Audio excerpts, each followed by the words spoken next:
You're listening to the Born to Kick Arse podcast with Matt Tomasi and can be found at borntokickarse.com/episode 19.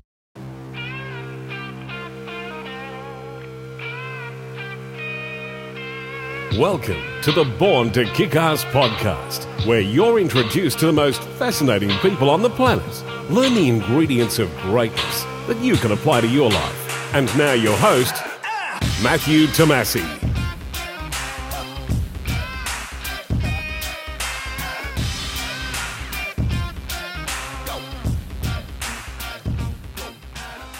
Today's podcast is brought to you by audible.com. Get a free audiobook of your choice and a 30-day free trial by visiting borntokickarse.com/audible. There's over 180,000 titles to choose from for your iPhone, Android, Kindle or MP3 player. To download your free audiobook today, go to borntokickarse.com/audible. Again, that's borntokickarse.com/audible for your free audiobook. Do you know someone or know of someone who walks the walk and would like to hear them on the Born to Kick Arse podcast? They can be from any field, but they need to have an inspiring story that will help to motivate others to achieve their own goals. If you do, please head over to borntokickarse.com/suggest a guest and fill out the form. We'd love to hear from you.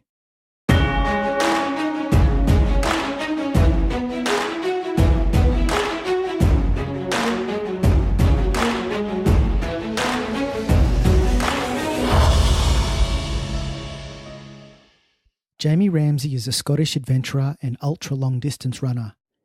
After 12 years working for an international communications company, Jamie decided to trade in the suit and tie for a pair of running shoes and the open road. In 2014, Jamie embarked on a 17,000-kilometre solo and unsupported running expedition from Vancouver, Canada to Buenos Aires in Argentina, raising money for Calm, Macmillan and WaterAid. The expedition took him through 14 countries and included obstacles such as the Atacama Desert, the Andes, the Satura Desert, and negotiating his way around the Darien Gap. Enjoy the interview. G'day, Jamie. Matt here. Welcome to the Born to Kick Arse podcast. Thank you very much for having me. Now, you're a bit of a runner. I believe you've come back from a recent adventure, the Three Peaks Challenge. Is that correct? Yeah, I finished that about 3-4 weeks ago. All right. And can you maybe give us an overview of what that was? So the Three Peaks Challenge, so I've done a lot of running in lots of different countries. I've run in Vietnam, Sweden, France, and in a recent bigger adventure, which we will talk about later, I ran through 14 different countries. But I'd never done anything in my home country of Great Britain. And the way I like to kind of plan and choose my adventures is find something that is quite recognizable that people know and then kind of put a twist on it. So in the UK, there's a thing called the Three Peaks Challenge, which is to climb the highest mountain in Scotland, England and Wales, which is Ben Nevis, Scafell Pike and Snowdon. So what I decided to do, normally people climb them and then drive to the next one, climb that one, drive to the next one in 24 hours. So for me as a runner, I decided to climb the three mountains, but to run the 350 kilometers in between each one with a rucksack and a tent and a camping stove and try and do it in 2 weeks. So that was kind of my take on a classic adventure. But it was also just an opportunity for me to kind of appreciate adventuring in my own backyard, basically. And so that was, if you did that fairly recently, what was the weather like? Because it's sort of winter there now. I mean, it's summer. It's summer. Well, actually, as many people who have visited the UK will know, you can never really be sure about the weather over here. So it was snowing and -17 on the top of Ben Nevis. It was sunny and beautiful on the top of Scafell Pike, and it was wet and windy with low visibility on the top of Snowdon. So it really was kind of all seasons. Yeah, I had a look on your Facebook page, which is Jamie is Running. You posted a couple videos on there. How have you sort of found doing that actual process? Have you sort of got that down pat now? You know, taking videos of yourself, and do you have a special camera, or do you just sort of use your phone? Well, it is an area that I'm kind of continually adapting and changing and evolving to try to kind of take different cameras to see which is best. And, you know, I spent a lot of time when I first started filming was like videoing me talking to a camera about everything around me. And then the more kind of I posted videos online and got feedback from friends is they basically want to see beautiful scenery. They want to see me making an idiot out of myself, me finding it really tough, and kind of short, sharp, and sweet. So the more I'm videoing, the smaller the camera is getting, and the shorter the clips are getting, and the more poignant. But it's kind of you just have to keep making more and more videos, and I take so much footage and then just spend hours editing it down. I like to do everything myself, so it's all just part of a learning curve. Now, I might sort of just jump around the timeline here. You mentioned that you like to sort of edit the media yourself, and I believe you are pretty handy with website, and I think I've heard another interview where you've created your own website and done all the hosting and published all the posts and stuff. What was your background like? If we sort of rewind a number of years ago, like, what did you do for a job? Yeah, I went to university and I did economics and information systems, so kind of the city and how to use computers in business. And then I did that whole thing of following the rest of my family into the city, and I worked in financial communications for 12 years. Started off as a graduate and ended up as a partner in a firm, and that was when I decided I was going to jack it all in and go and become an adventurer and go and see the world. So I was actually very fortunate. As much as I didn't enjoy my job, I've actually learned a lot from my job, and a lot of the skills of writing press releases and using photos, contacting media, doing social media, and all those kind of things. There were skills that I picked up from that job. So ironically, the job I really didn't enjoy is actually pretty much the backbone of all the sharing I do of my adventures, which to me is one of the most important parts of doing adventures, and actually probably the most time-consuming part of doing adventures. And this job, was that in London? Were you based in London at that time, or where was that? I was based in the city. A nice desk with no view, wearing suits. Yeah. Very boring. Yeah. Very opposite to who I am. I sort of do the same thing myself, sitting behind a computer, from 9 to 5 type thing all day, every day. And I know it can get you down, just sort of, you want to be outside and doing stuff. How long did it take, or was there a particular time when you were at work when you sort of realized that wasn't really what, the path that you wanted to take? And was there like a catalyst that you thought, stuff this, I want to do something different?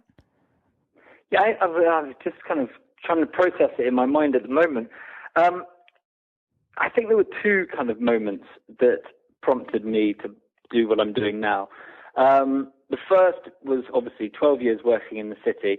I was doing a job that the only motivation for me doing that job was to earn money, to pay for a flat, to live in London, to spend money going to the pub and having an odd holiday. And that was my only motivation. And because I was spending so much time doing that and so little time doing what I actually enjoyed, I actually ended up being just miserable in the city, drinking too much.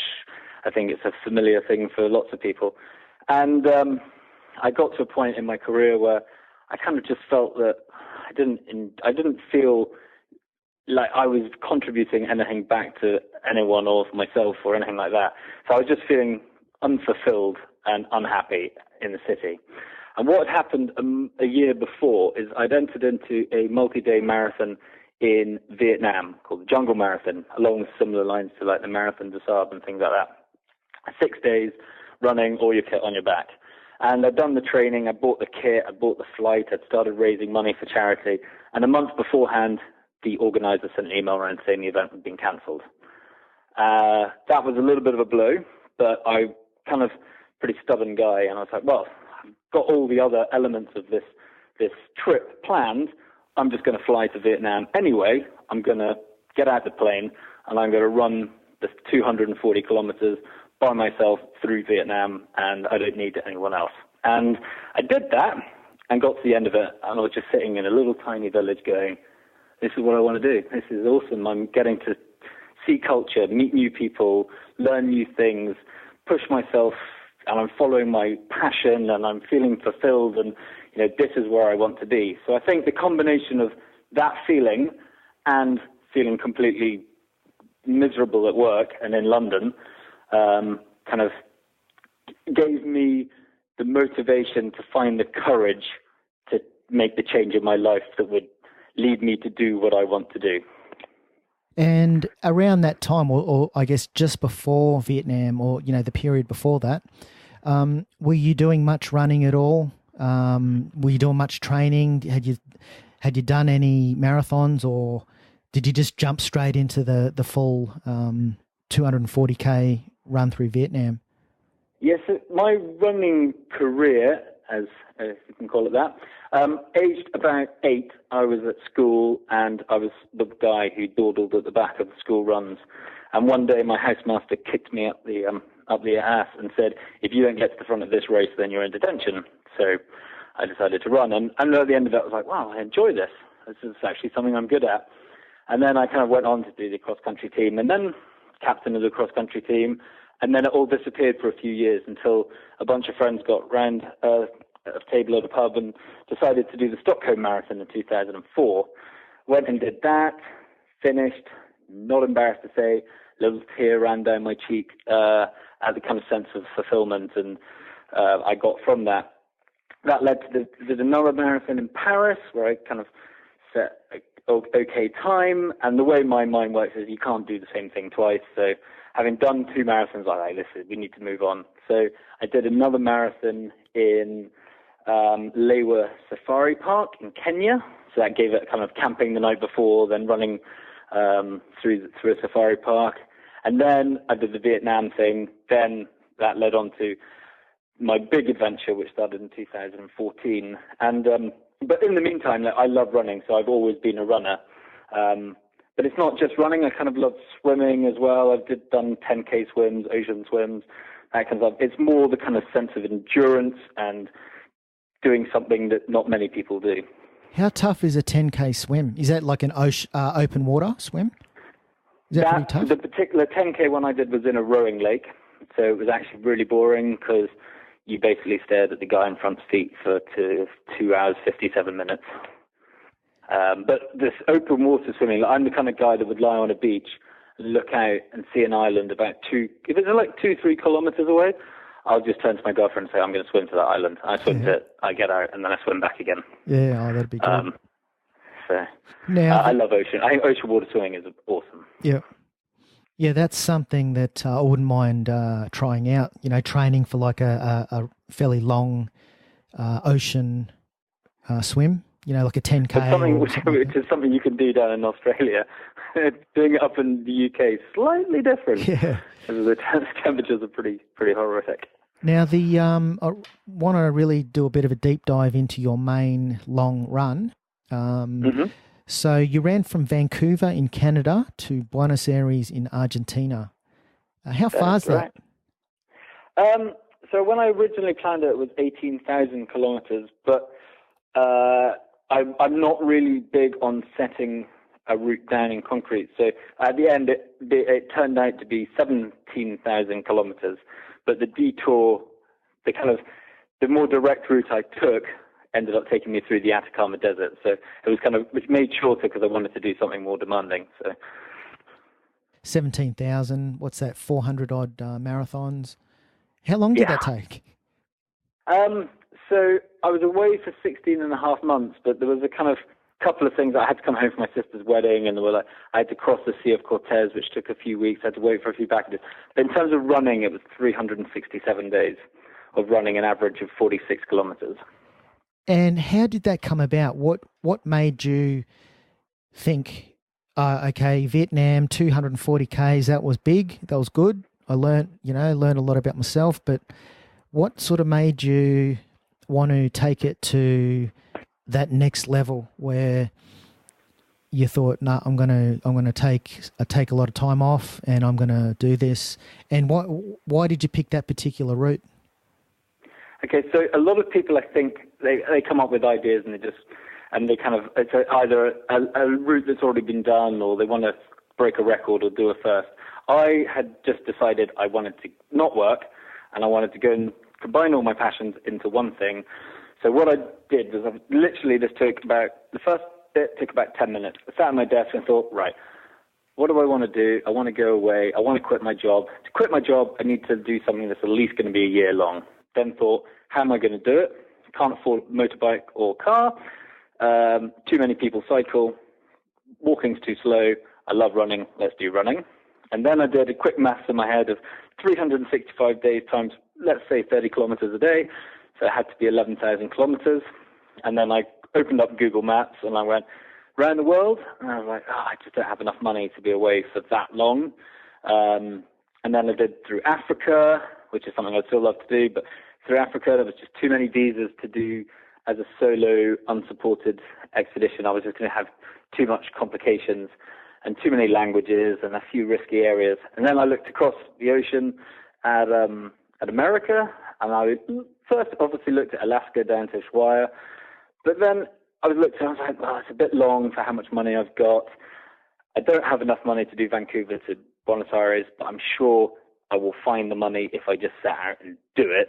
So I kind of opted for Vancouver to Buenos Aires, slightly shorter, not a kind of well-known route in terms of like its completeness, but I didn't want it to be a record attempt. I didn't want it to be a first. I wanted to do this for me. I wanted to do it on my terms. I wanted to have the flexibility to change it. So, and it sounds ridiculous, but it was also the easy option because 2 languages. I didn't speak Spanish, but I had 3 months to run the length of America and learn Spanish. And then it was just Spanish all the way to Buenos Aires. And the UK passport gives you enough time to do every single country without having to get a visa. So, all right. So the 17,000 route was the easy option. So because you got a UK passport, there was no visa issues? No visa issues. The only one was probably I had to run the length of America in 3 months, which the guy at the customs desk did think was a little bit hard, but I managed to do it in 80 days or something. So Vancouver, how far is Vancouver from the border, the US border? Day and a half running. And what was that like when you turned up to the American border? Actually, before we get to that, tell us about your how you carried your gear. Okay.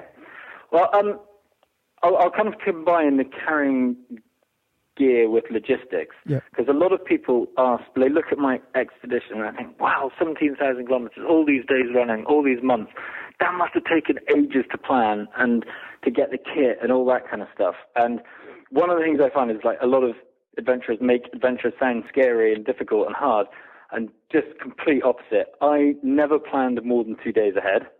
So, because I never knew how far I was going to be able to run in a day, how I was going to feel, and what kind of things were going to happen. So I had the end line, and I just had 2 days to think. So that made kind of the logistics very easy, because quite frankly, there weren't any logistics.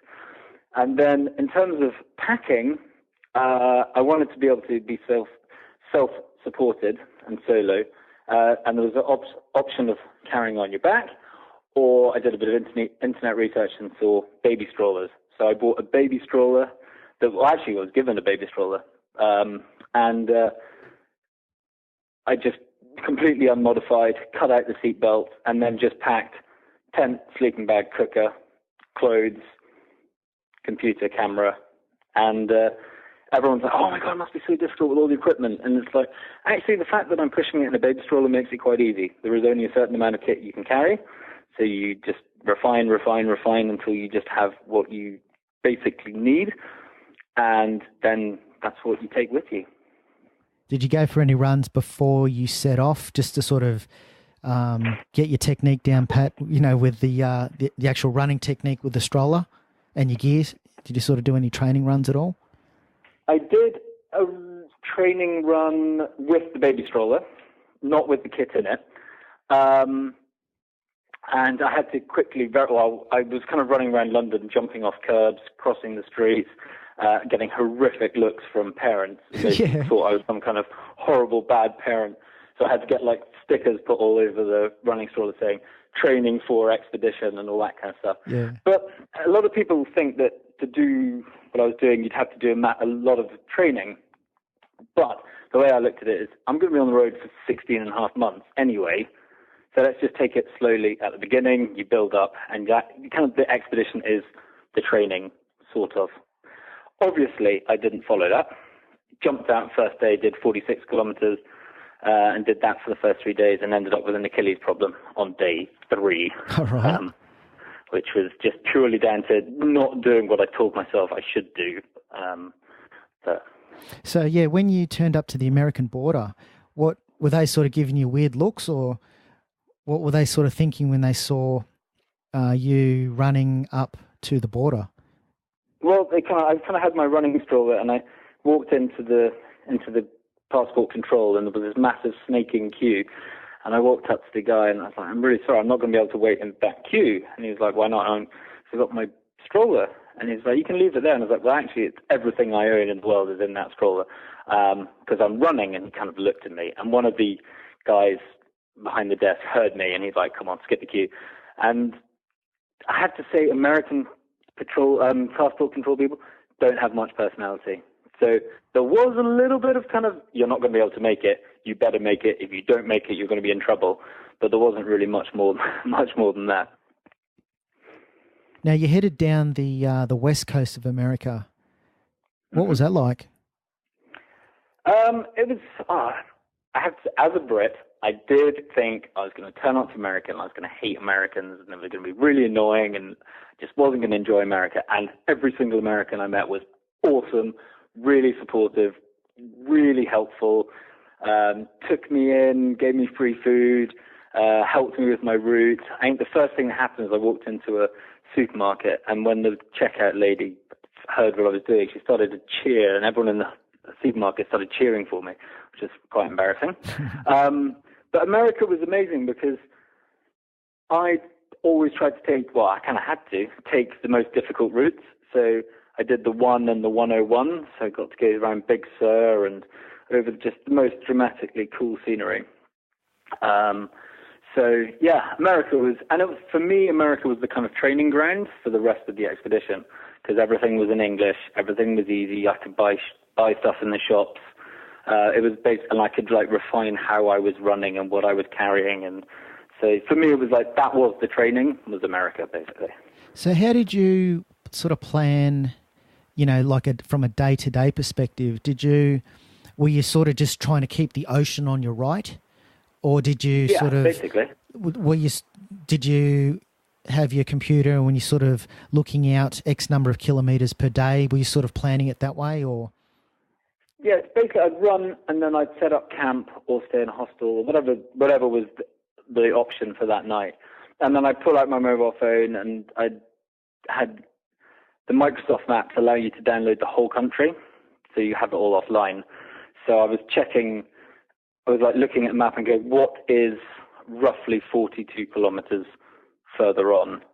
Is there a campsite? Is there somewhere where can I stay?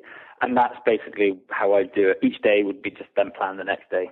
And that kind of, a lot of people kind of think that you have everything set up before you leave, but that adds a lot of pressure to you as you're running, because if you're meant to be somewhere by a certain date, you're either pushing yourself too hard to get there by the date, and that's risking injury, or, which actually this ends up being my problem, is if you set a date for someone in the future and you're there massively ahead of time, you kind of scupper yourself slightly. So by taking that away and just doing it day by day, it just gives you a lot more freedom. So other than the American time frame of 3 months, were you didn't really set yourself an end time frame? I kind of had a hypothetical time of like 600 days or something. But again, I was doing this for me. So I just kind of did it at the pace. And I'm quite a competitive person. So, once I started hitting 40K a day, I was like, right, can I do 45? Can I do 50? And pushing it up. And then some days you'd suddenly go, oh, I'm only doing 10. And then you're like, the next day you're doing 70. So it was just basically however the body felt, however the mind felt. If I was someone like, there were times when I was running through deserts for days and days and days, and you just push yourself because there's not really much to look at or do in a desert. So you kind of push yourself a bit harder in those different terrains. Now, you mentioned you picked up an injury sort of early on, like an Achilles injury. What did you do? How did you sort of address that? Did you just sort of ease off the accelerator and just take it a bit easier over the next coming days and weeks? Yeah, so, first I thought, oh, God, have I really gone and injured myself on day 3 of this expedition? I've just quit my job, rented out my flat. How stupid have I been? But what I did was I always carried 2 pairs of running shoes. So what I would do is I'd alternate between the 2 pairs, either day by day, or I'd run in the morning and then swap to another pair and then just keep swapping. If it was too painful, I would walk. And I also had a pair of kind of insoles, spongy insoles. So I kind of just used those and then popped a few ibuprofen to take away the edge of the pain. And I think just sheer determination as well. I was going to finish this run. That was never a doubt. I was never not going to do it. So, if I was going to do it in pain, I was going to have to be doing it through pain. But the further you go, the longer you go, the more you understand your body, the more you understand pain. And for me, at the beginning, I was popping ibuprofen. By the end, I bought a sheet of 12 ibuprofen in Ecuador and then ran the whole of Ecuador, Peru, Chile, Argentina, and I still had ibuprofen left to give my girlfriend in Buenos Aires when she had a headache. So, you learn not to use painkillers because that just masks pain and then it gets worse. And the way you for me, pain is like a warning light on a car. It's not telling you to stop. It's telling you to change something or alter, just kind of change your shoes or alter the way you're running or run a little bit less. It's not telling you to stop. If your body wants you to stop, it will stop you. And it's very efficient at making you stop. It has lots of ways of doing that. So the rest is just pushing on, pushing on, pushing on. Now, how did you fund this? Were you sponsored or did you save up or a bit of both? How did you fund this over a year adventure? So I had a little bit of money saved up, and I was just thinking I will just get some sponsorship because in my head it was like, yeah, it's easy. I'm doing this huge thing. People will give me money. It didn't work quite as easy as that. But so when I actually started, I didn't have enough money to finish, and I'd read a few different blogs of people setting up to do expedition and then not doing it because they didn't have enough money. And I kind of I'm not going to let that be the reason that I don't go. So the way I kind of dealt with that was split the expedition into 3 separate parts. So stage 1, which was America, I definitely had enough money to do that. And quite frankly, if I came back and I'd run the length of America, I'd be pretty happy with that. The second stage was Central America and Mexico, and I sort of had enough money to get to the end of that stage. And then the last stage was South America. So I kind of set different levels of success, so everything was going to be a success no matter what. And then I just went with the full, just blind belief that money would find its way to me. And it did. People phoned up 2 days before the expedition, was like, I heard what you're doing, I love what you're doing, I work for this company, they can give you some money, and this company can help you. And then I had a page on my website which was like, if you like what I'm doing and you like reading my blog, send me some cash or donate to charity, you've got a choice. And it was kind of, most money went to charity, but enough to kind of tide me over went to the other page. So it was just kind of by the goodwill of companies and people, and maybe a little bit my dad, helped me get to the end.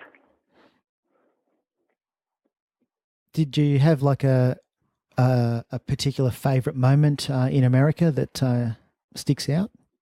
What's the food like? I've never been to North America, but you hear that the small servings like jumbo, and the large serving there is just insane. Did you have any sort of massive all you can eat? I did actually. Well, the best one was when I was probably the most delicious meal was when I was in a place called Neskio, and I think it was. I pulled over, there was a little cafe, and I went in and I ordered a beer, had a beer, it was really hot outside, and got chatting to a chap next to me, and he was listening to what I was doing, and then he was kind of announced that he was the owner of the cafe and said, you can eat and drink as much as you want for the rest of the day in my bar. So I ordered this beautiful, huge oven-cooked pizza.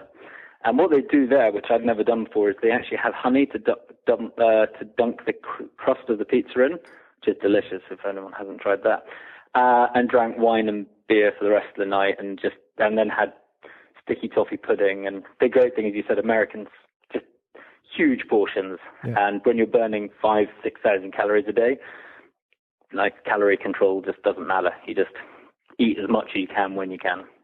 And when with your fluid or your water or whatever you're drinking, were you stocking up with stuff and just stashing it in your stroller? Yeah, so I'd look at a map, and you get quite in different terrains, different countries. You kind of adapt slightly differently, but you can tell where there might be shops. So if two roads are connecting, there's probably going to be a gas station or something there. And you can see rivers and you can see petrol stations. So you roughly know how many kilometers you've got to go until you get to water. So you just fill up as much as you can. And I did pretty well. There were a few times where I'd be standing on the side of the road, like flashing an empty bottle and hoping people would pull over. And most of the time people would. People are incredibly nice and don't want to see you in distress. So. I've seen a few photos of you. You had a teddy bear, Carlos. Yeah, tell us about that. Carlos was. So I was running. I didn't have any mascots or anything like that on the trip. I really did want to take one, but things got away from me, and I never had one. And I was running through Baja California in Mexico, and I was just running along, and there was this big cactus on the right-hand side of the road as I was going up a hill, and there was this teddy bear just kind of impaled on the cactus, and I just looked at him. He just looked like he was in need of an adventure, so I stopped, climbed over the barrier, pulled him off, tied him onto the front of the stroller, and off we went for the next 13 countries together, which I have to say had good to have like a little mascot with you. Not quite so good when he drew so much attention from the girls. All right. Like, all these girls would be shouting, El Peluche, El Peluche, and like asking me if they could have the teddy bear. And yeah, he was a good companion. Didn't speak much. It's a bit like Wilson, wasn't it, from Castaway? A little bit like Wilson, yeah. Now with how'd you go with the language? Mexico, like heading like that would have been Spanish. It was Spanish, yeah. Yep. And so when I left, I didn't speak any languages. I just spoke English, and I had contacted a company called Michelle Thomas, which make language courses, and they had one for Spanish. So I listened to that while running across America, learning Spanish. So when I got to Mexico, I at least had the basics of Spanish. And then when I had the basics, you kind of just through complete necessity is you learn Spanish. And, you get to, at the beginning, it's asking for water, do you have a bed? And then the further you go, the more and more Spanish you learn and the longer your conversations get. So we actually like running along with the stroller, just listening to like the audio. Listening to the audio and kind of like, people would have seen this guy shouting out Spanish words as he ran down the road. Yeah, that would have been good. And what was the Mexican border like? Actually, before that, your beard. Tell us about your beard. Did you just have a shave before you started and then sort of say, I'm not going to shave until I get to the end? Were you sort of... So I was raising money for 3 charities. Macmillan, which is cancer care, WaterAid, which is supplying clean water around the world, clean water and sanitation, and CALM, which is a Campaign Against Living Miserably, which is a UK male suicide charity. And I told my best friend about this, and he was like, I will sponsor you £500 if you don't shave or cut your hair for the whole expedition. So I took him up on that, and I got to Vancouver and went for the most expensive wet shave I've ever had. And then from that point until I finished in January 2016, I didn't shave once. All right. Have you still got the beard? I still have a tamed version of the beard and still have the hair. All right. You actually look like Ewan McGregor. Has anyone told you that? That's very good, because when I got my hair cut recently, everyone told me that I looked like Nicky Clark, the hairdresser. So right. Ewan McGregor, I'd definitely go for. I was thinking Ewan McGregor from Star Wars, like the Jedi, with the long hair. And there we go. I can take this. Yeah. I'll accept that. Yeah. So when you turned up to the Mexican border, what were they thinking, seeing like a homeless guy, with all his belongings in a stroller, with a full-on beard and scruffy hair, running out of America, heading back into Mexico? What were they thinking? Actually, the border people were all right, because I crossed the border at the end of the day, and it's amazing how many people from Mexico work in San Diego. So the borders are quite busy, and they were all very helpful. And the thing that was worrying for me is Americans through the media have been brainwashed that Mexico is the most dangerous place in the world. Everyone's like, don't go to Mexico, you will die the moment you walk across the border. They'll chop your head off, they'll steal everything. So even though I didn't believe any of that, the back of your mind is like, what if this is true? And I got across the border, it was dark, and I was staying at a reporter's house, and he took me for a tour of Tijuana, which I didn't know is where Caesar salads were invented. But he was like telling me the next morning we had to get up early, we had to go this certain route because it was really, really dangerous, and I couldn't go certain ways because there was gangsters and all this. And we woke up the next morning, and I was like, right, I'm going to go this way. And he's like, that's the way you can't go. And then he looked at his watch and went, well, actually, I've got to go to work. Yeah, you just go that way. And I was like, so this is the route you've been warning me not to go. And everyone said the police would be corrupt and all that kind of stuff. And I went through the route. No one was nasty to me. I got to a road which you're not allowed to run or cycle down, but explained to the police what I was doing. And they were like, yes, it's absolutely fine. Just run down this part of the road. Have a lovely day. On you go. And I was like, Mexico's amazing. And it carried on like that for the whole time I was in Mexico. Everyone was helpful. The whole mi casa, su casa is completely true. Wonderful country, wonderful people. With the running on the road, did you have like a particular approach where did you prefer to run on the side where traffic would be coming up behind you, or did you prefer to have it run on the other side where the traffic would be coming towards you? Did you have a preference, generally speaking? I always ran with the traffic behind me because I didn't like going around corners not knowing what was coming. And at least if you're on the side with traffic, then that's a lot easier. I was actually very lucky that I'd say 70% of the roads I ran on had at least a small hard shoulder. So I was sort of off the road most of the time anyway, so it was less dangerous.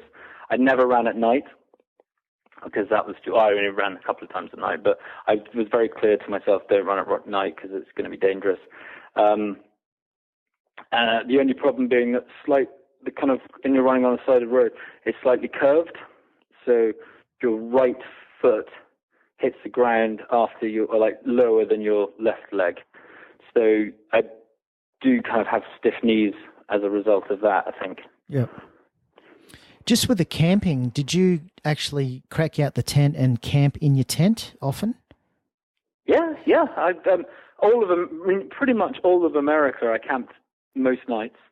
I had a very good Force 10 tent, which was a 2-man tent but had like a front garage area where I actually took the front wheel and the handlebars off my stroller and put it inside the tent with me. And it only weighed 1.5 kilos or something. So I camped most nights in America. Camped quite a lot in Mexico, but then when I had a hammock as well. And then more Central America, you've got the choice of camping or sleeping in a hotel for $10. So I if there was a hotel, I'd sleep in it. If not, I'd camp.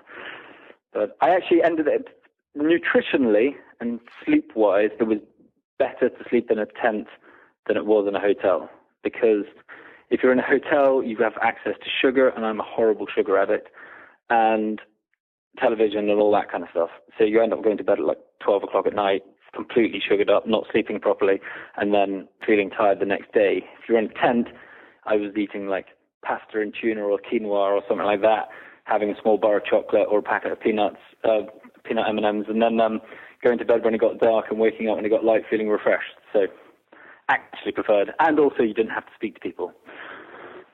You get quite tired of answering the same questions in a different language every night. I've never done the run and camp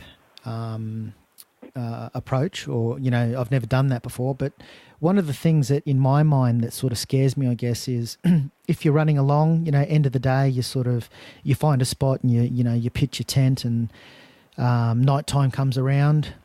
Did you ever sort of fear that, you'd get some weirdos coming out of the bush, just random sort of wanderers, coming up in the middle of the night? Did you ever get that at all? I did sit in my tent a few times and go, oh my God, what was that noise? What was that noise? What was that noise? But then you kind of tell yourself two things. One, as soon as it gets dark, no one knows you're there because they can't see your tent. And if you've been slightly sensible, you're hiding behind a bush or something. And then secondly, most of the time you're camping is because you're too far away from a town to actually get there to find a hotel. So you'd be like, well, how are they going to get here? And then thirdly, actually, they don't know who's in that tent. So for them to come and attack you in a tent, you might be a really badass fighting machine, and they don't know that. So I think people coming up to tents, they just leave you alone. I never had one problem the whole time. And in the UK, no problems. So. And the other thing is, everything you owned for that whole adventure was in your stroller. How did you lock it up, or can you sort of zip it up and padlock it closed, or how did you sort of make sure that was secure, that no one sort of took off with it? How did you sort of manage that? Well, so inside the stroller, I had organized everything. So I had these kind of waterproof bags by a company called Overboard, which allowed me to, so I had like one bag was cooking stuff, one bag was food, one bag was day clothes, one was running clothes. So everything was organized into these individual packets. And I took the bags because I thought I'm going to need these for the water, for the rain. And actually, in the end, it rained 15 times in 16 and a half months. All right. So actually, these bags were for the complete opposite. They were protecting everything from dust and dirt. So everything stayed clean. And then what I would do is I'd have certain bags. So when I put my stroller into my tent at night, I would take out the bag with all my sleeping stuff, and then there'd be a bag with all my valuables. And you kind of just prioritize. And the bags that are mission critical, you take with you, and the stuff you can replace, you think. But you get so you get so used to how nice everyone is. I would occasionally stop, put my stroller outside a supermarket, walk in, go shopping, come back out, and everything was still there. And you'd be sitting there going, did I just leave my passport in here? That was stupid. But you just get so used to. But also because I was wearing a bright yellow T-shirt and I was running with a baby stroller which was covered in like stickers and stuff, you become a kind of focal point for people. So for someone to go and steal that, they're kind of doing it with lots of people watching. So you kind of get a bit of safety from that. Now, with your shoes, you would have gone through a few pairs of shoes? 17. 17. So maybe one every 1,000 Ks, roughly? Yeah, basically. How did you get your next pair? Did you just run into a shop and buy another pair? So I had a varying. So at the beginning, obviously, I had the financial constraints.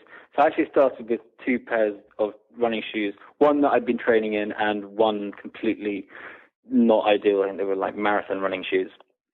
And at that point, I was running through America. I would stop when I get to Big Ten and I'd buy another pair of shoes. Then some friends very kindly contacted Nike, and Nike were like, yeah, we'll send him a care package. So when I got to Mexico, I picked up a package with 3 pairs of Nike Vomeros in them and ran with them all the way till I got to Panama City. So that was there. And then while I was doing that, another friend contacted Adidas and said, this guy's doing this thing. And the PR guy contacted me, and they gave me 9 pairs of running shoes. And what they did was send them to my mother, and then my mother would send them to, I think, to Quito and to Lima, and then I picked up some from a camera crew in Argentina. So but the only problem is, depending on importing into countries is really difficult. And actually the 2 times I had to take 4 days off was because I was waiting for packages. Normally I would only take 1 or 2 at the top days rest at a time. Now, coming into Central America, did you cross over the Panama Canal? So Panama Canal was the last country in Central America, and in Panama City originally Panama City was where I was going to stop, the kind of stage 2, and then I was going to get a boat across to Cartagena. So when I was in Panama, I did go and look at the Panama Canal, and it is just a big canal.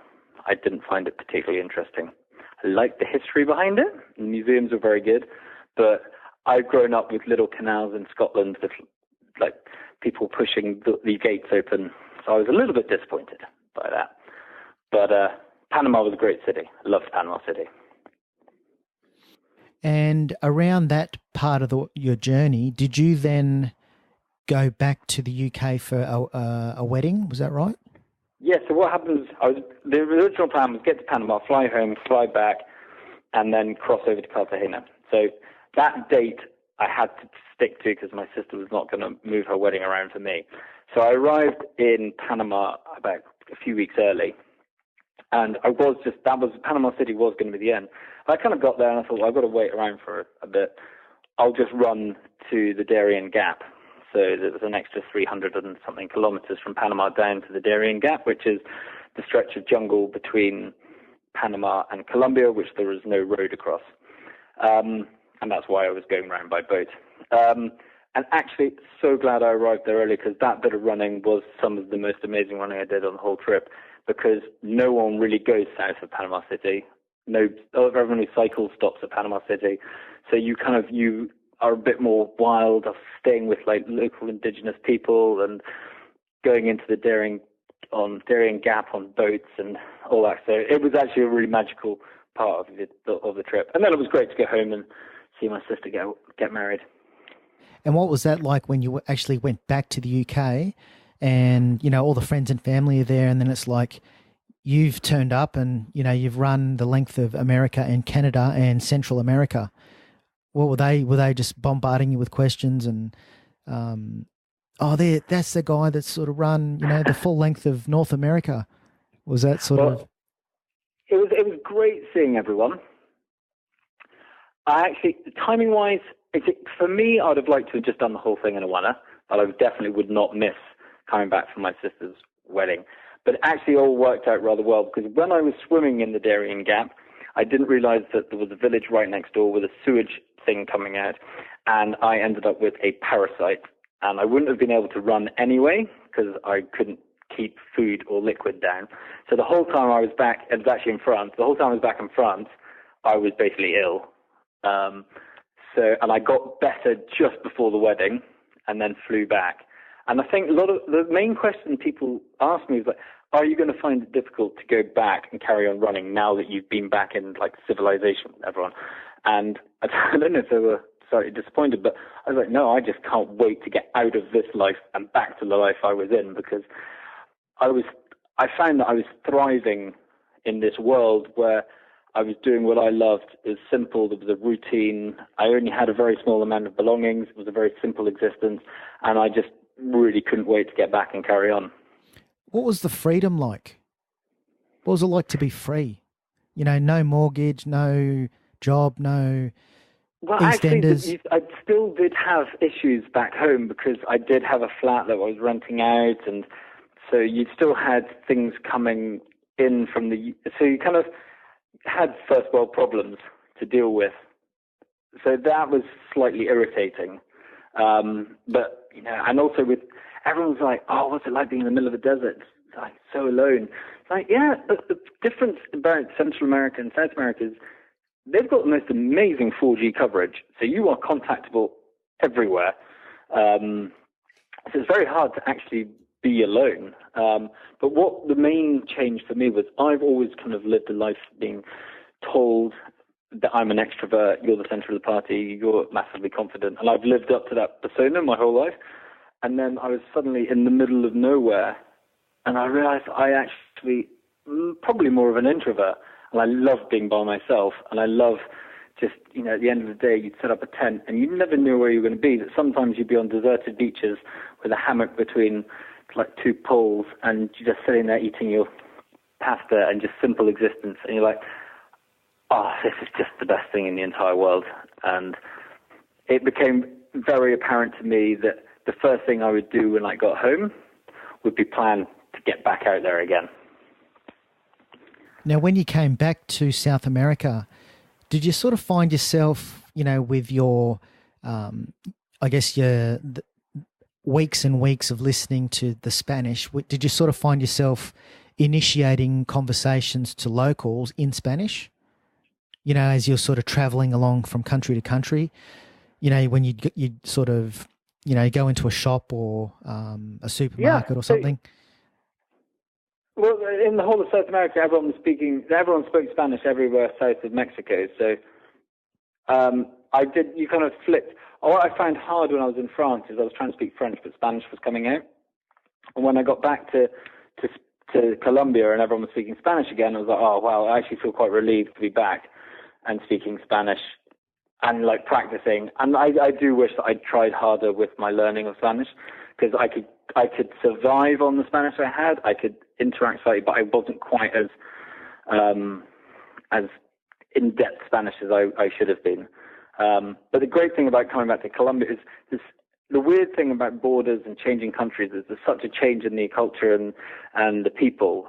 Colombia is just an awesome place. It's like, because you've got the mix of the Caribbean and the Andes and the jungle and the beach and everything, and just people like listen to awesomely upbeat reggaeton music, and it's just a really fun place to be, and they've got awesome food and all that kind of stuff. So it was really nice to get back running again. Yeah. I really did feel kind of a sense of relief to be back. Did you take a while for your body to get back into that condition mode, when you restarted? I got back, started running, and within a few days I had plantar fasciitis and really sore, really difficult to walk. And but that was, that's where you have to flick back to mental determination. Plantar fasciitis, you can run through it. It's sore, it's painful, but you can carry on. So you just have to buy ice. And the great thing about the kind of world of social media is, and I used it a couple of times, is like put a message up on Facebook saying, I've got this problem, can anyone help? And then you get people like physios contacting you going, whereabouts exactly, can you send me a photo pointing, right, you need to do these exercises, and you could carry on getting the miles in. So I did the first 12 days, and then I had to stop for 1 day rest, and then got cracking again. But the only times I had problems is when I stopped and then started again. That was the only time I had physical problems. Now, I believe you went through a couple of deserts, or was it the Atacama? Is that in Chile? The first desert was the Satura Desert, which runs the length of Peru. It's about 2,700 kilometers of just desert. Changing desert. It's kind of different types of desert, but it's pretty much desert. And then that gets you to the Atacama, which takes you to the Andes, and then you cross the Andes. So what sort of temperatures were you experiencing in the day and at night in the desert in Peru? Is it getting pretty hot? The desert in Peru wasn't too bad. It was kind of mid-30s, and in the evenings I was in a lightweight sleeping bag. Oh, no, I wasn't. I was in a heavyweight sleeping bag, but that was a bad logistical thing. But I could sleep pretty much in my clothes, and that was fine. When I got to the Andes, it was 35 degrees during the day and then minus 10 at night. All right. Geez, that would have been full. But you just do layering. So you just put all your clothes on in the evening and get in your sleeping bag. and take it all off during the day. So it's kind of, you learn very quickly how to deal with things like that. The hardest bit was, in my head, mentally, I had Atacama Desert and Andes as these massive challenges that I had to face and conquer at the end of my expedition. And once I'd done that, I'd be fine. And by the time I got there, I'd been through so many deserts, I'd been over so many hills and mountains and stuff. Actually, they were quite easy because I mentally and physically was prepared for them. And then I had that sense of relief as I came down the Andes into Argentina to hit a road which was 700 kilometers, completely flat, straight. Yeah. And it was 45 degrees every day. And that was actually the hardest part of the whole expedition, was running that 700 kilometers. On bituminized road? It was just one long straight 2-lane road, no hard shoulder, and was basically the express route for lorries to get from Argentina to other countries. So it was just basically constantly running off the road, no trees, no shade, and just incredibly boring. And how was the stroller at this point, sort of coming towards the end of your journey? Did you ever get like a flat tire at all, or? I got so many flat tires, it was unbelievable. So there'd be days mostly in Mexico, you'd veer off the road slightly, and then you'd look down at your tires, and all three would have thorns in them, and you'd have 3 flat tires. So you'd undo them all, change all the tires, repair all the holes in the ones you've taken off, and then you push it a couple of meters, and then there'd be punctures again. You're like, you have to learn very quickly to not let those things aggravate you too much.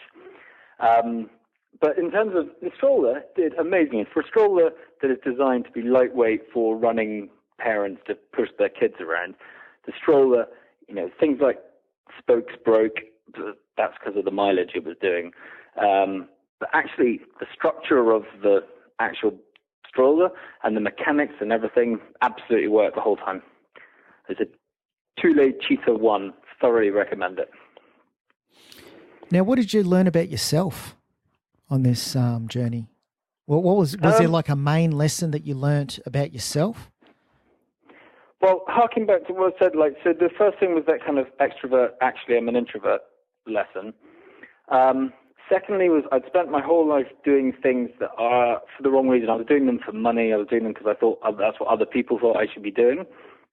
And so I was following those were the successes in my head, like what do people think, or how much am I getting paid, or, that kind of stuff. What I learned on this expedition was to do things because I wanted to do them, for my passion, for my fulfillment, and that actually achieving something for yourself is more rewarding than someone giving you money for doing it. So I learned that kind of, live a life that you feel inspired, motivated, determined, fulfilled, following passion, those kind of things are what makes you happy. And it's not like a lot of people think going off and doing an adventure like this is kind of easy. You're taking the easy option, you're just going off on a holiday, is quite a lot of people said. But what you learn very quickly is actually, as an adventurer, you have to use you have to be able to write, you have to be able to take photos, you have to learn how to do websites, you have to learn how to read maps and how to interact with people, learn languages. You're actually using every single thing you learned at school, you're using, and everything that you're doing is completely down to you. You have to be motivated every single day. You have to get up. It would have been so easy at any point of this expedition to say, I'm going to take a week holiday here and just sit on a beach, and then the week would turn to 10 days. I woke up every single day just learning about a new work ethic, and life is more enjoyable if you are being productive and if you're achieving stuff. If you're sitting around doing nothing, then you just feel that you just don't get anything back from it. And I was like a big drinker, as I said earlier. When I went back to South America, I gave up drinking just to kind of see the difference between North America drinking and South America not drinking. And I felt such a change in who I was and what I was doing. I've actually stopped drinking completely. So, and I don't have any stress in my life anymore. It's stress now as challenges. If I feel stressed about something, it's a challenge. It's not kind of just stress from being miserable and doing something I hate. What would have been your proudest moment on that long run? Getting to the end? I got 2 moments here. There's one was I got an email from my mother, and I was about halfway through South America, I think, and she sent me an email saying, Jamie, you have achieved something that all kids want. Both of your parents are proud of you. And that was like, wow, I'm doing something that my parents are proud of. You know, I've always done things like work in the city because I thought that's what would make them proud. But they were proud of what I was doing because I wanted to do it. I was slightly disappointed that it had taken me 36 years for my parents to be proud of me. But I'll take that. And the second one was a few weeks ago. I worked for the charity Calm, as I said, and I was at a launch of an initiative. And Prince Harry came up to me and said he'd heard about what I was doing, loved it, and then gave me a massive big hug. All right, that would have been good. Yeah, so that was kind of a nice moment. Now, what were you going through when you, I guess, saw the finish line or the end? Was there like an end? What was the end destination? Was it like a city or a certain sort of landmark in a city in Buenos Aires? It was the presidential palace in the middle of Buenos Aires. And a lot of people, like everyone's like, oh, that must have been an amazing feeling finishing. You know, you just finished this colossal, massive thing, and now, you know, you've got to the end, you've achieved it. That last day was probably the most depressing day of all of them. It was the realization that something I had loved and thrived in for 16 and a half months was coming to an end, and the next day would be the finish, and I wouldn't be running anymore. I would be living normal life. Like, there were obviously great things. My girlfriend was at the finish, so I was really excited about seeing Christo. And I was going to see my parents and all that. It was great, but there was this sense of disappointment. This kind of, I read a lot of books and stuff when I was running and stuff, and they do say that we all build up expectation of what completing something is like, and normally when we get there, it's either very short-lived or very disappointing, and we should get extract the enjoyment from doing stuff rather than from completing stuff, and I fully agree with that. I always like to try and ask people this question. Who's the first person that comes to mind when you hear the word successful, and why? Oh, wow, that is a good question.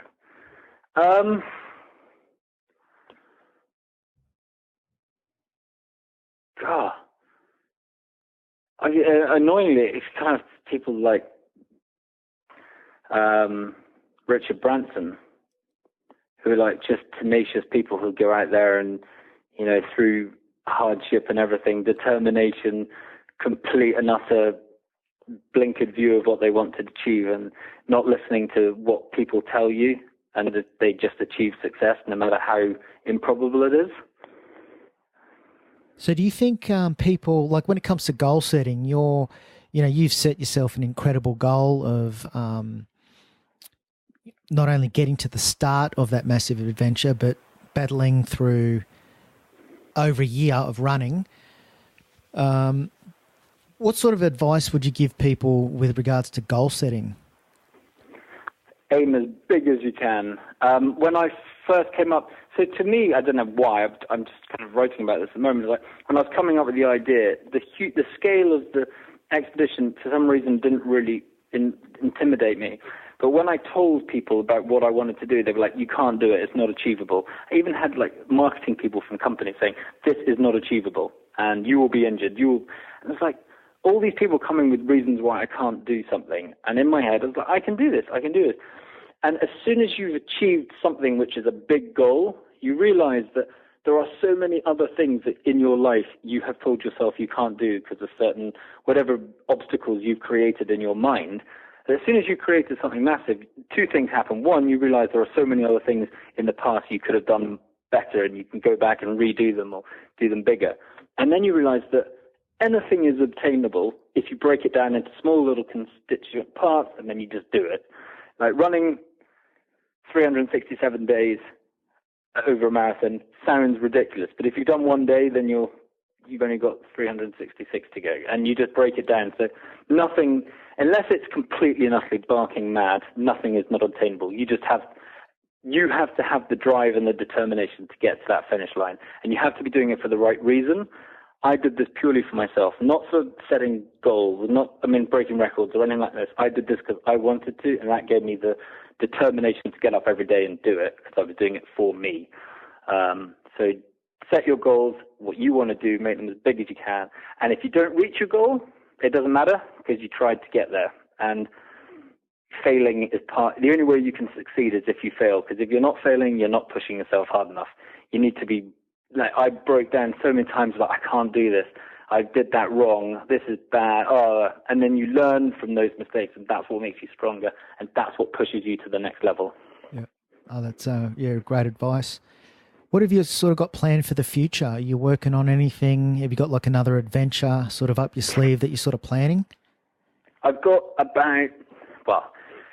a lot of people ask what you think about when you're running 17,000 kilometers. And most of the time you're actually thinking about all the other things you can be doing. You're like, oh, wow, I could do this. I could run this, or having achieved something, you're like, oh, wow, then that makes all these other things possible. So I've got like 2 or 3 expeditions I'm working on trying to find funding and support for. But in the meantime, I bought a camper van. I'm just going to go and do as many adventures every day as I possibly can. And I've also, what I'm really kind of excited about is I've come up with 5 different running expeditions in the USA, Norway, Sweden, Corsica, and Scotland. And I'm going to put them all up on my website, and I'm just going to let other people decide which one I go and do. So everyone can vote what expedition they want me to go and run, and I will just pack a lightweight sleeping bag and tent and bivvy or whatever, and then put it on my back, and then I'll just fly to whichever country it is and go and run this expedition and share it with as many people as I can. Oh, that's awesome. So do you think you will ever go back to being a full-time desk jockey, sitting behind a computer, or do you sort of see yourself as being like a full-time adventurer and making this is this the path you're on now? I really hope so. I don't want to go back to the job I was in because it's not, and I fully respect the people who do it, and the company I work for are great, and the people I worked with are amazing, but it just wasn't a passion of mine. I will keep pushing. I believe I can carry on pushing myself. I can believe I can earn enough money to make a living out of it. Maybe not as comfortable a living, but more exciting, fulfilling living. So I'm going to keep going as much as I can doing this, and if I have to go back to a desk, maybe it's because my knees have stopped working, I will do something within the realm of adventure, helping other people do adventures or something along those lines. And whereabouts can people find you online and follow your adventures and do the voting, with your upcoming adventures? Well, the upcoming voting thing will be up shortly, and it will be at www.jamieramsay, which is RAMSAY.net, and Twitter, Facebook, Instagram, YouTube is all Jamie is running. I might not always be running. I might involve some swimming. I'm kind of looking to combine running and swimming together. But I'm just sussing out on that one at the moment. Yeah, no, that'd be good. I'll put all those links in the show notes. That would be fantastic. Yeah, well, thanks again for your time. It's been an incredible adventure you've been through, and you've passed on some really good advice and inspiration as well. And if anyone's got any questions, if anyone asks, like people who are wanting to go off and do these big long adventures, if they have questions they want to ask, I'm pretty good at answering emails and trying to help out. So cool. Just wing me an email and I'll try my hardest to get back. Yeah, that's great. Now, before you go, just one other question. Which of those 14 countries that you ran through, which one's got the best looking girls? Ooh, Colombia. Yeah, cool. Colombia. Right. Colombia's got some very good-looking girls. Yep. Yeah, actually, the whole of South America is pretty good.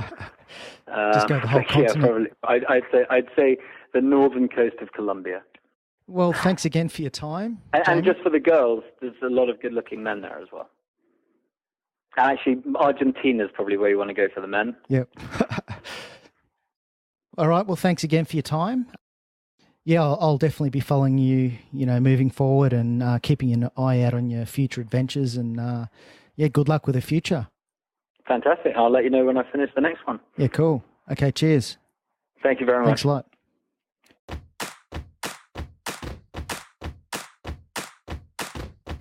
You've just been listening to the Born to Kick Arse podcast at borntokickarse.com. If you liked what you heard and want more, please subscribe on iTunes. Give a 5-star rating and a Kick Arse review. This really helps to boost our presence and continues to allow us to introduce you to the most fascinating people on the planet. Welcome aboard and catch you next time.